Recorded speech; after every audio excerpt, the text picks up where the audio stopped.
Hello my friends, I hope you all are doing good. तो देखिए, इस video में मैं कुछ महत्वपूर्ण जानकारी आपको बताने वाला हूँ। जो NIOS 2014 की जो एग्ज़ाम्स रहने वाले हैं वो किस प्रकार रहने वाले हैं। ठीक है, देखिए इस वीडियो में बात करेंगे सिलेबस के बारे में, TMA के बारे में, प्रैक्टिकल और थ्योरी के एग्ज़ाम के बारे में। तो काफ़ी ये छोटी सी वीडियो रहने वाली है और इन्फॉर्मेटिव वीडियो रहने वाली है, तो इसको ज़रूर से देखिएगा। तो चलिए चालू करते हैं वीडियो को। स्वागत है आपका इन्फॉर्मेशन ज्ञान में। मैं हूँ आपका दोस्त अरुण।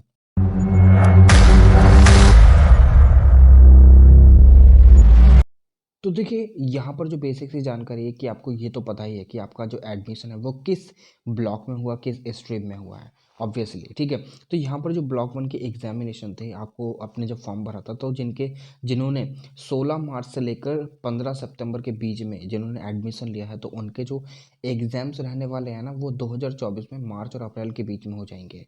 ठीक है, कि मार्च या अप्रैल में हो ही जाएंगे। ठीक है, और जो ब्लॉक 2 वाले हैं ना, जिन्होंने 16 सितंबर के बाद एडमिशन लिया है, तो उनके जो एग्ज़ाम्स हैं ना, वो सितंबर अक्टूबर में होंगे 2024 में।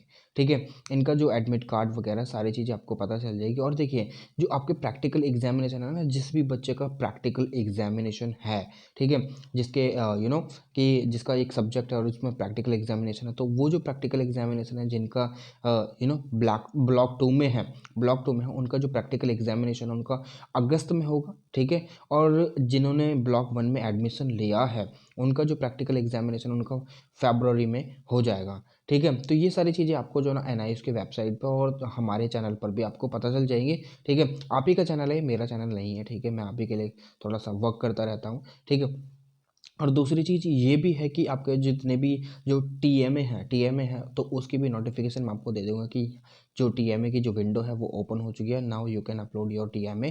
अभी जो फिलहाल जो विंडो ओपन है वो आपकी जो एग्जामिनेशन फ़ी की विंडो ओपन है। तो आप अपनी जो एग्जामिनेशन फ़ी है जो 2024 में होने वाली है मार्च में और सितंबर अक्टूबर में, ठीक है, वो आप जो अपनी एग्जामिनेशन फ़ी पे कर सकते हैं। ठीक है, तो लेटर ऑन एक और नोटिफिकेशन लेके लेगी जो बच्चे जिन बच्चों का एग्जामिनेशन जो है सितंबर अक्टूबर में होने वाला है, तो उनके लिए भी एग्जामिनेशन फ़ी भी उनको सबमिट करनी पड़ेगी। बट अभी जो है ये यहाँ पर है। ठीक है, तो देखिए मैं आपको दिखा देता हूँ, एक मिनट रुकिए।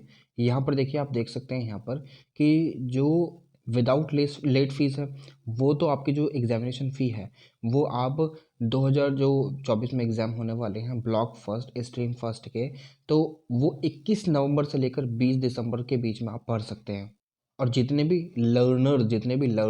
भी हैं जिनके एग्जामिनेशन अक्टूबर नवंबर से पहले होने वाले हैं ना, सबको इसी बीच में, इसी दौरान में जो अपनी फीस है सबमिट करनी होगी। और जो विद लेट फीस के साथ यानी पर सब्जेक्ट 100 रुपये लगेंगे।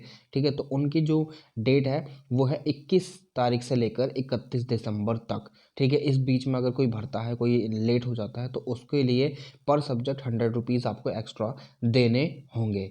ठीक है, तो ये बात आपको समझ में आ गई। और for all eligible learners as mentioned in serial 1 and above 2, ठीक है, तो उनके लिए यही सारी चीज़ें हैं कि अगर कोई मतलब नहीं कर पाता और कॉन्सुलेटेड फ़ी अगर वो करता है, यानी एक साथ जमा करता है, तो पर लर्नर की जो फीस बनेगी वो ये बनेगी। ठीक है, 1500 रुपये पर लर्नर। ठीक है, 1500 रुपये पर लर्नर 1 जनवरी से लेकर 10 जनवरी के बीच में। ठीक है, ये बात आपको पता चल गई। चलिए, तो देखिए यहाँ पर नीचे भी कुछ इन्फॉर्मेशन दे रखी है। वो ये है कि अगर आपके जो आपने 10th अगर 2023 में करी है और आपके जो एग्ज़ाम है आप ये चाहते हैं कि आप जो है 12th 2024 में कर लें या 2024 में कर लें, तो वो पॉसिबल नहीं है। तो इसलिए आपकी जो यानी आपने प्रीवियसली जो कंप्लीट करी ना अपनी ईयर, यानी अपने अगर 10th जो है 2023 में करी, तो आप अपनी जो 12th है वो 2025 में ही कंप्लीट कर पाएंगे। तो इसीलिए यहाँ पर यही बता रखा है कि जो 2 साल का गैप है ना वो कंप्लीट होना चाहिए। अगर ऐसा नहीं होता है तो आपको 4 सब्जेक्ट के जो पेपर हैं वो इस साल देने होंगे, बाकी के जितने भी रिमेनिंग सब्जेक्ट हैं वो 2025 में देने होंगे। ठीक है, तो ये पूरी नोटिफिकेशन थी, वो अभी जारी हुई थी। ठीक है, बाकी ये चीज़ें तो आपको पता ही चलेगी जो 2024 में कैसे कैसे एग्ज़ाम रहने वाले हैं, ये सारी विद लेट फ़ी आप देख सकते हैं। ठीक है, तो यहाँ पर ये इन्फॉर्मेशन होगी। अब जो आपको मैंने प्रैक्टिकल एग्जामिनेशन बता ही दिए हैं कि जो जिनका जो एग्ज़ाम है, पब्लिक एग्ज़ाम, थ्योरी एग्ज़ाम जो है वो मार्च अप्रैल में है, तो उनके जो प्रैक्टिकल एग्जामिनेशन होंगे वो एक्रेडिट जो इंस्टीट्यूशंस हैं, यानी आपके जो लर्निंग इंस्टीट्यूशन है जहाँ पर आप जाएंगे, आपकी जो पीसीपी क्लासेस लगेंगी, तो वहाँ पर आपको आपके प्रैक्टिकल एग्जामिनेशन देने होंगे। ठीक है, तो वो फरवरी में होंगे। ठीक है, जिनका एग्ज़ाम अप्रैल और मार्च में है। ठीक है, तो और जो जिनका एग्ज़ाम अक्टूबर और नवंबर में है, तो उनके लिए जो प्रैक्टिकल एग्जामिनेशन होंगे वो अगस्त में होंगे। ठीक है, अब यहाँ पर अगर हम सिलेबस की बात करें तो देखिए सिलेबस ज़्यादा चेंज नहीं हुआ है, आपको यहाँ पर ध्यान रखना होगा। कुछ ही ऐसे सब्जेक्ट हैं जिनका सिलेबस जो है वो चेंज हुआ है, यानी उनमें जो ना उनकी जो पुरानी बुक्स थी उनको मॉड्यूल कर दिया गया है, यानी मॉडिफाई कर दिया गया और नई बुक इंट्रोड्यूस करी गई हैं। ठीक है, जैसे कि हिंदी एक ऐसा सब्जेक्ट है जहाँ पर न्यू बुक्स इंट्रोड्यूस हुई हैं। ठीक है, यहाँ पर ओल्ड बुक भी है, पहले ये ओल्ड हुआ करती थी, जो जो सेशन गया ना पिछले साल का, तो यहाँ पर ये ओल्ड बुक चला करती थी, जो तो अब न्यू बुक जो है इंट्रोड्यूस कर दी गई हैं। हिंदी के साथ ज्योग्राफी भी है एक ऐसा सब्जेक्ट। ठीक है, फिर उसके बाद आता है हमारा ये बिजनेस स्टडीज़, फिर साइकोलॉजी आता है और फिर पेंटिंग, यानी ये 5 सब्जेक्ट ऐसे हैं जिनमें नया जो सिलेबस है वो इंट्रोड्यूस करा गया है, मगर सिलेबस का पैटर्न चेंज हो गया है।